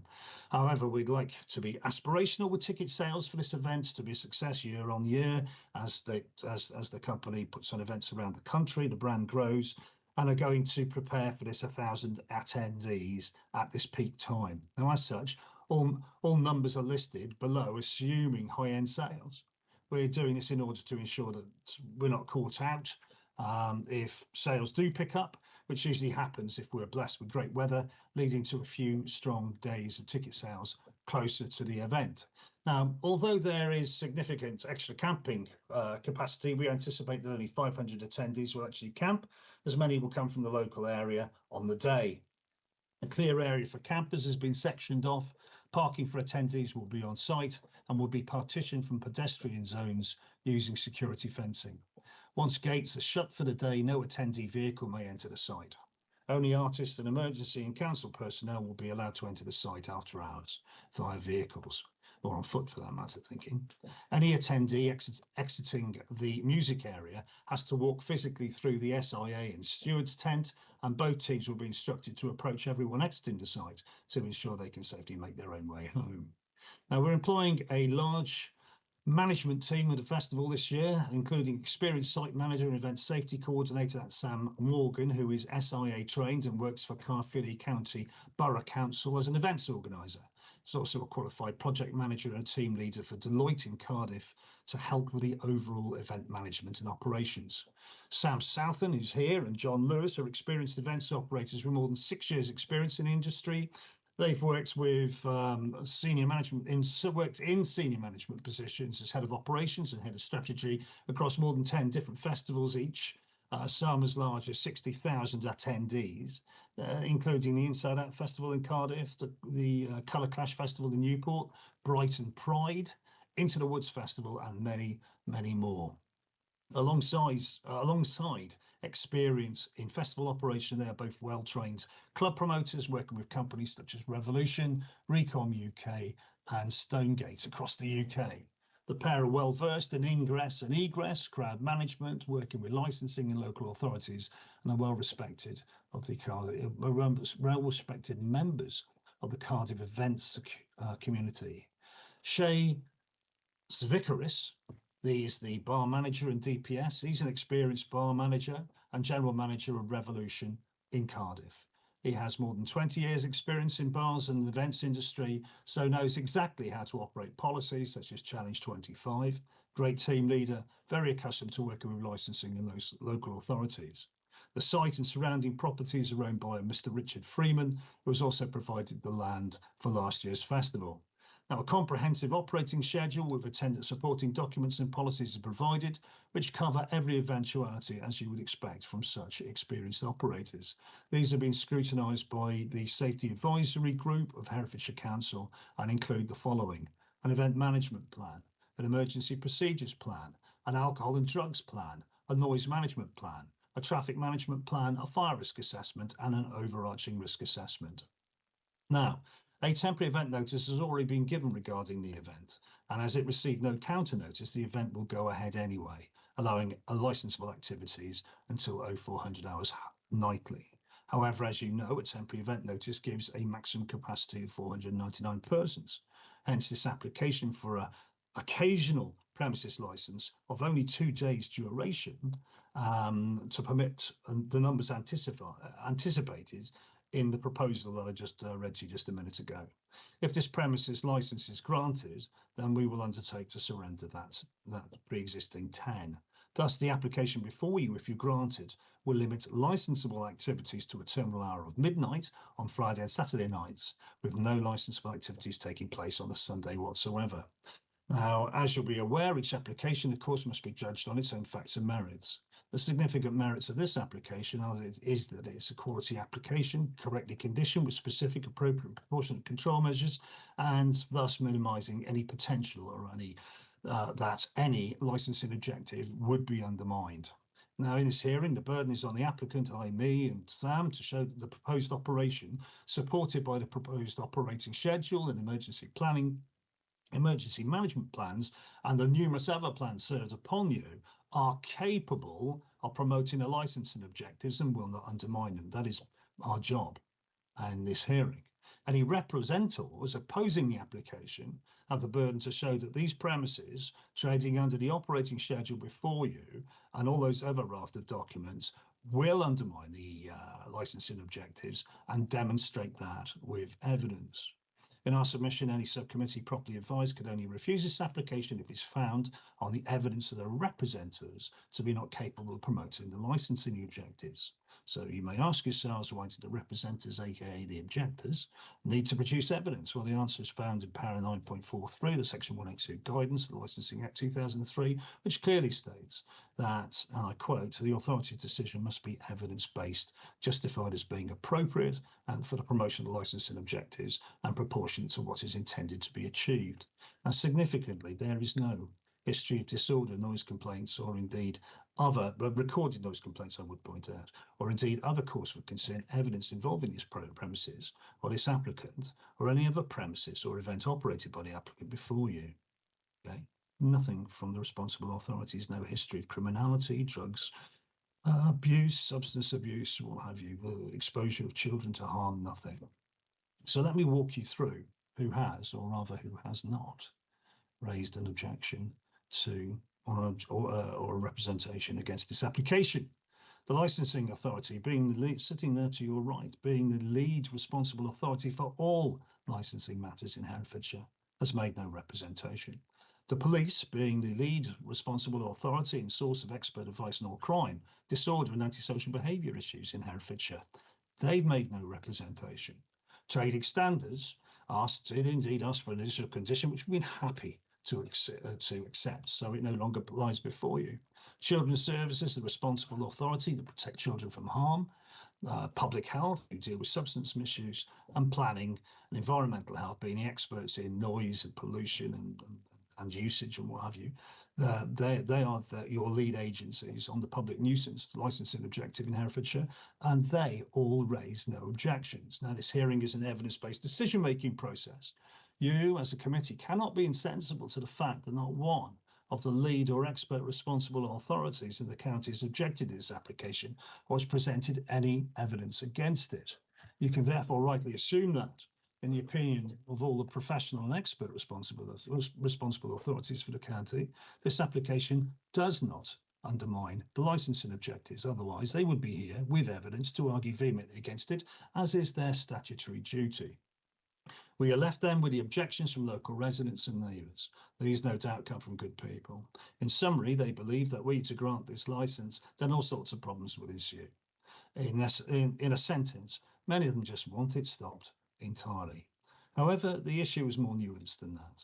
This event is going ahead anyway, no matter what the outcome of the decision of the panel is at this hearing today. It will go ahead under the authority of the temporary event notice, which has already been given and issued. So the end outcome is actually this.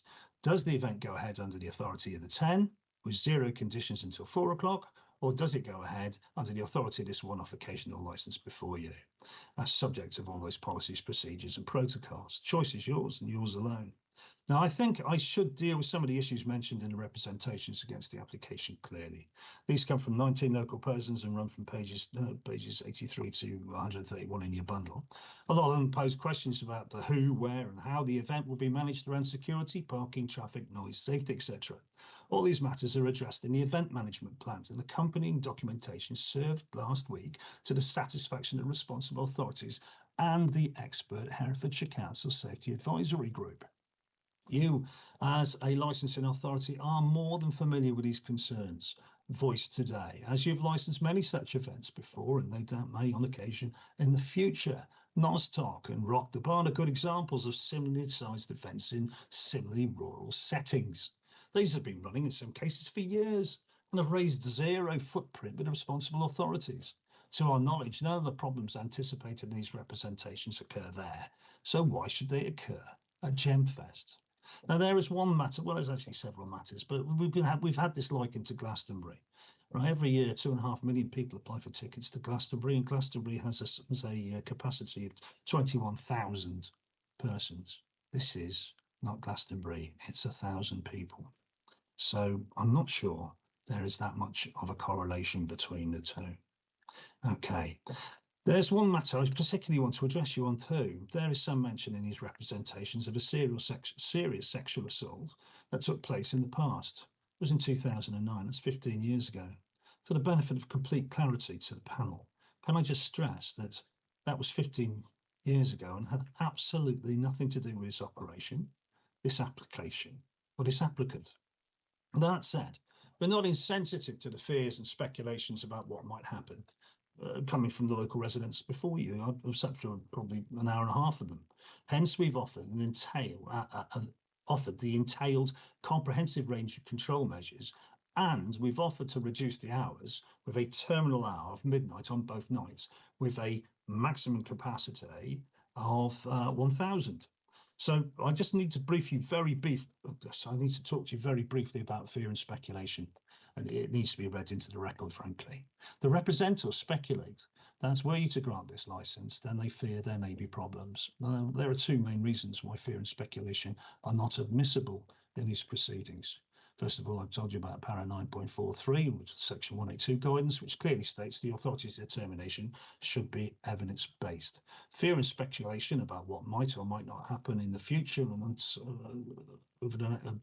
the 14th and 16th of June, as a consequence of any decision you make today, is clearly not evidence. It is what it is. It is fear and speculation, okay? And secondly, there was the ruling in the Daniel Thwaites and Wirral Borough Magistrates Court before the Queen's Bench Division back in 2008, from the judgment of Her Honour Justice Black. There stated that your decision making should be actuated by proper and real evidence. Now, you don't have to take my word for that, because if you go to the preamble in the excellent licensing officer's report, you'll see that at para 25, And I quote, the licensing officer stated this: the Thwaites case established that conditions, and a grant no doubt, should only be attached to a licence with a view to promoting the licensing objectives, and that real evidence must be presented to support the reason for imposing these conditions or such a refusal, I would venture to add. So there is no history of problems with these premises, as we had that thing back in 15 years. By the way, we also mentioned what happened in Castle Morton. That was in 1992. I know, I was there, I policed it. Okay, so I'm just not sure there's any nexus between what happened in Castle Morton in 1992 and what's going to happen here in 2024, bearing in mind the limited numbers and the control measures.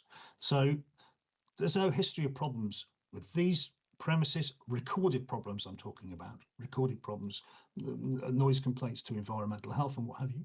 Nothing before you from the responsible authorities or the safety advisory group, and the potential for any such issues is more than properly addressed in the proposed conditions and accompanying plans. So I'll rest now with your permission, and we'll deal with any further questions or queries from yourself in summary. But yeah, I respect, my submission is I respectfully ask you to look favourably on this modest and well-conditioned application for this micro festival. Thank you very much indeed. Thanks. Thank you, Mr. Semper. Could I just clarify what you did say, that if this premises licence is granted, the TENS licence will be abandoned? Yes, that is my instruction. Clearly, we couldn't surrender it beforehand, otherwise no form of event would go ahead. But clearly, we intend whatever you decide today, as long as it meet, you know, we I say if the premises licence is approved, then the TENS licence will be dropped. I want that clarified for the benefit. That is our intention, ma'am. But if, say, for example, you gave a premises licence that clearly failed to meet any of the expectations of the organisers, they reserve their right to operate under that 10 with a lesser number, ma'am. Thank you. Committee, have you any questions you would like to ask Mr. Semper? No, Madam Chairman. I have one question. Mr. Semper, could you just clarify the SIA staff numbers you intend to have on duty?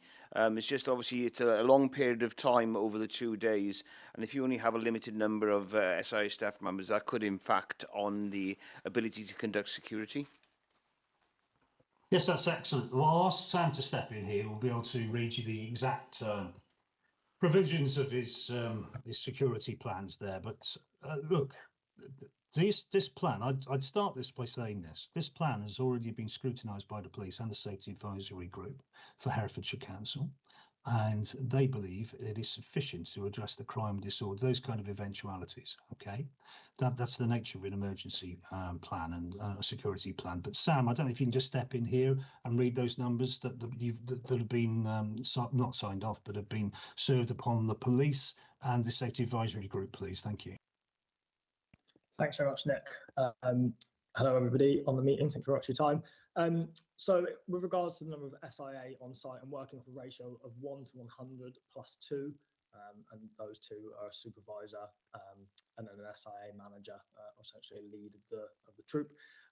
That's the ratio I'm working off. So far, I've obviously therefore got 12 booked in order to prepare for 1,000 attendees. The idea is obviously to scale this based on the numbers of attendees as we get a more accurate picture of that. But currently I'm preparing at the top end of what we anticipate. Thank you, Sam. Thank you. Thank you. Also, Mr. Semper, one of the obvious things that many of the objectors have complained is the noise levels. Are you monitoring those and providing some sort of contact details, just to clarify for the benefit of the public, contact details for people to get hold of you if they feel that noise is excessive? Yes, ma'am. Very good point. Sam, can you talk us briefly? We've been going for some time, nearly 2 hours now, I think. But if you can talk them very briefly through your comprehensive noise management plan, please. Yes, of course. Thank you for the question, Chair. So with regards to the noise management plan, I've already issued my personal phone number and personal email address via an open letter to Wolverhampton Parish Council which I've had contact with many local residents on. Additionally, my personal phone number will be provided in the form of a noise hotline, so that people can speak directly to the person who's making the decisions at the festival in order to report any complaints. Obviously, the idea is that we're going to be preventative, and we don't anticipate to have any noise nuisances, particularly now that we are applying to finish at midnight should the premises license be granted. But in the event that any resident felt that there was a noise nuisance, then of course they can call me at any time and we will work to take action to resolve this issue. We do have 4 noise monitoring stations and a schedule for noise monitoring. I can read this out to you if you want me to go into detail. However, I think it's irrelevant. The good news is that the EHO have signed off the noise management plan and said they have no further queries. So I think rest assured that the noise hotline plan is comprehensive enough to satisfy the experts in the field. Thank you.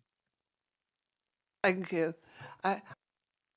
Mr. Spriggs, I think you said also that our environmental health department would be monitoring the noise levels during the course of the event. Yes, that is correct, Chair. Just to give some clarity, though, to Sam, the noise management plan has not been signed off yet, and environmental health will be in contact with you in relation to that. Okay. Okay, thank you very much for your comment. My understanding from our case manager was that they had no further comment, but I'll await your next email. Thank you. Sam, did you want to say anything more? I don't think it's appropriate for me to respond, really. I think Nick's covered everything. I would really just like to preface everything by saying that, I can see this has caused genuine upset and concern for local residents. I don't deny that for a second. I think that's quite apparent. And for that, I'm sorry that we've caused that. It's not our intention. I wish that more residents had reached out to us when I wrote the open letter, which some have, so that I could have provided more reassurance that we're a professional outfit operating well within the parameters of Herefordshire licensing. I think Nick's covered everything, so I won't go into any further detail.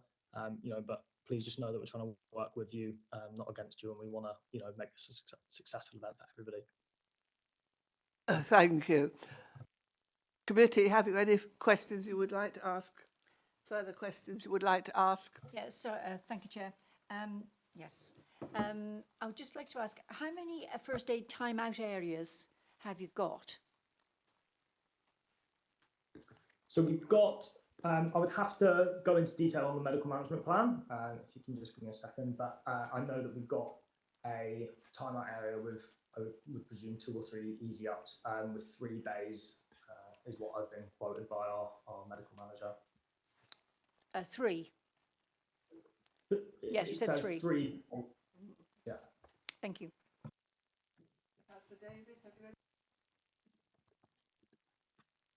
Excuse me, Chair, just to answer Councillor Davis's query, I can tell you that West Midlands Ambulance Service have been involved in advising regarding numbers, etc. Thank you. Therefore, if there's no further questions, we will adjourn to discuss what our recommendation will be. It's 20 to 2. If we come back at 2:15. So if you would cease the live stream.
Thank you all. I'm sorry that we're a little bit delayed, but as you can appreciate, this is quite a complex application. And before I read the decision notice, Mr. Davis, our legal advisor, has a few points he has to make first. Thank you, Chair.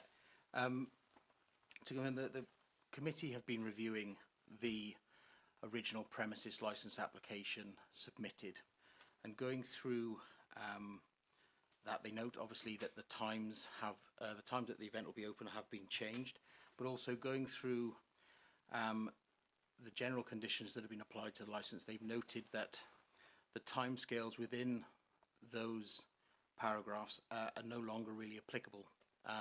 If I could take, and this is particularly to Mr. Semper, if I could take you to, it's page 45 of the PDF, or internal page 67.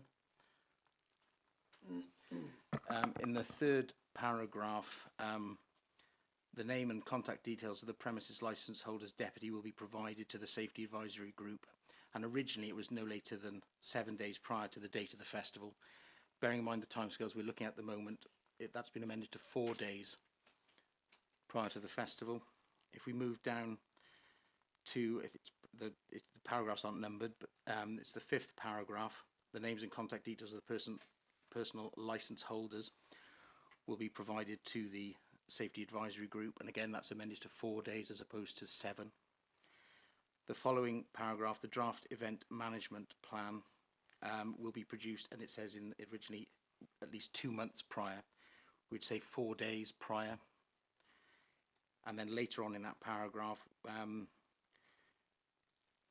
there's a timescale of 1 month. We've reduced that to 2 days to fit it in to the time that's left. The next paragraph, the final EMP, should be submitted at least 2 days prior to the first day of the festival. We then have to skip over the page under the section headed Security and Stewards.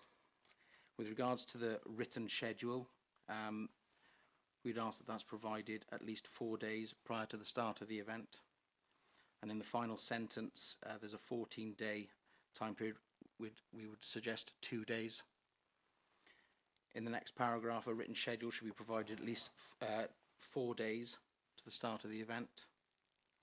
And then in the final paragraph, again, it's a period of 4 days that would be amended.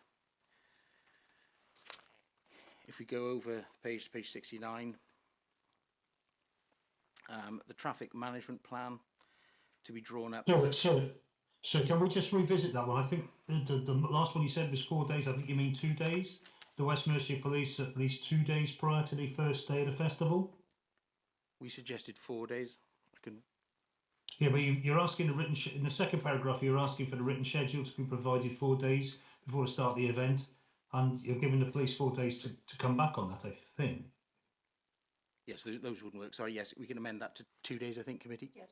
Yes. Bless you. That's fine. Bless you, sir. Thank you. If we move over the page in respect of the traffic management plan, that should be provided no later than 4 days prior to the festival. And then we have to move to under event safety coordinator, which is page 71. The name and contact details of the event safety coordinator should be supplied via the SAG no later than 4 days. And in terms of special effects, a detailed description and method of use should be made to the authority not less than, again, 4 days. We move over the pages onto page 72 under the prevention of nuisance. And in respect of the draft noise management plan, again, a time period of 4 days. And then the final plan to be submitted at least 2 days prior to event approval.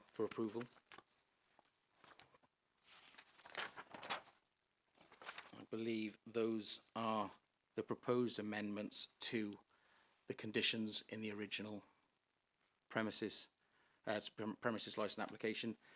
I think there was the subcommittee is seeking clarity on the basis that those are the amendments to the conditions that the temporary event notice that's currently in place from April 2024 that covers this event, that will be withdrawn. Now, I note that in the Licensing Act, it's a notice that should be supplied by the applicant to the local authority to withdraw that notice, but we would seek your confirmation and assurance that that is withdrawn as at today's hearing.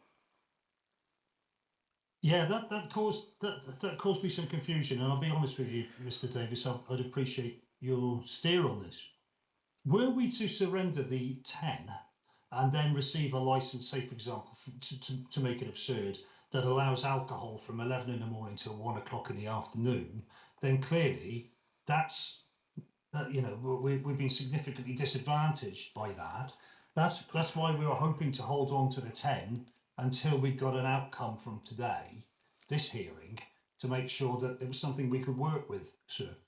Well, I think I noted at the beginning of my particular submission that we note that the times amended in terms of this premises licence application take this to midnight, 12 o'clock on both days. Yes. Those aren't amended by the local authority, and I've run through the proposed amendments that we have made to the conditions within the original premises licence application, and that's the position of the licensing committee.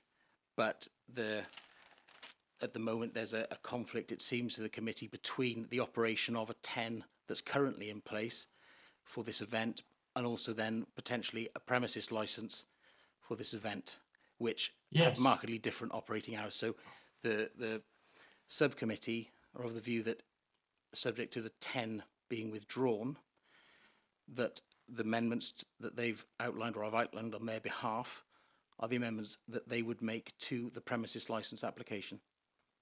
Well, in that case, if you don't intend to come back from the midnight terminal hour in the amended application, we'll have no difficulties in handing in the 10. And that will be, we need the assurance that that will be done today. Yes, yes, indeed. The Licensing Act, as far as we can say, prescribes a notice, but from my research, I couldn't see a prescribed form. But your verbal assurance during the hearing, together with an email to that effect on behalf of the applicant, I think would satisfy the committee that that 10 will not operate for this event over the period 14th to 16th of June, and that this event will operate solely under the premises licence as outlined. I think that's very fair. I just need to check. We just need to check with Sam, whose microphone's muted at the moment. We just need to get his buy-in. Yeah, I mean, he's nodding. Yeah, I am nodding. So just to confirm what I've heard from that, so the proposed timings of the premises licence are not being challenged by the committee, and in the event that that premises licence is provided with the timings that we've asked for and the conditions that we've asked for, we would surrender the 10. I'm more than agreeable to that. That was always our intention. Yeah, so to be clear, the timings not as originally drafted in the premises licence application, but in the amended timings that take it to midnight, that the event will close at midnight. You've nailed it, yes. sir. Yes. Thank you. Chair, that's all I have to say. Thank you. I will now read the decision notice of the committee. The subcommittee's decision is to approve the amended application subject to the condition that the 10's licence submitted on the 8th of April 2024 is withdrawn and the event Gemfest operates solely under the premises licence, which you have agreed to.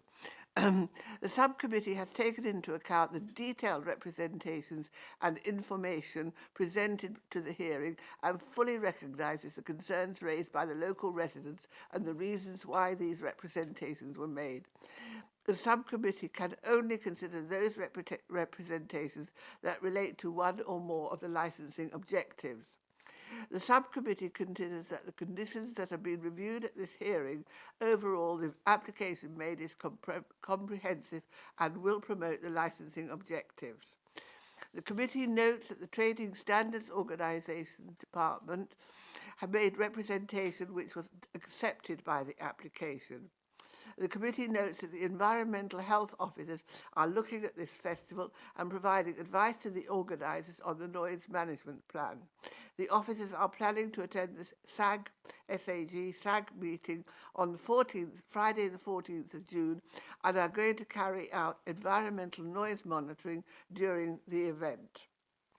The subcommittee would strongly advise that should the premises licence conditions not be complied with, that the residents use the provided hotline and also inform Herefordshire Council Environmental Health and Licensing Department, as well as the other appropriate responsible authorities, so that concerns are properly documented as soon as practicable. Appeal information. Under Schedule 5, Paragraph 2 of the Licensing Act 2003, the applicant or a person who made relevant representations may appeal against a decision. Schedule 5, Paragraph 9 states that such an appeal must be made in writing, must be made to the Magistrates' Court within a period of 21 days from the date that the application is notified in writing of the decision. Should you wish to appeal this decision, it is recommended that you obtain your own legal advice or contact the Magistrates' Court at Bath Street, Hereford. Could I thank everybody who's taken part in this rather lengthy appeal and close the meeting at 25 to 3. Thank you. Thank you, Chair.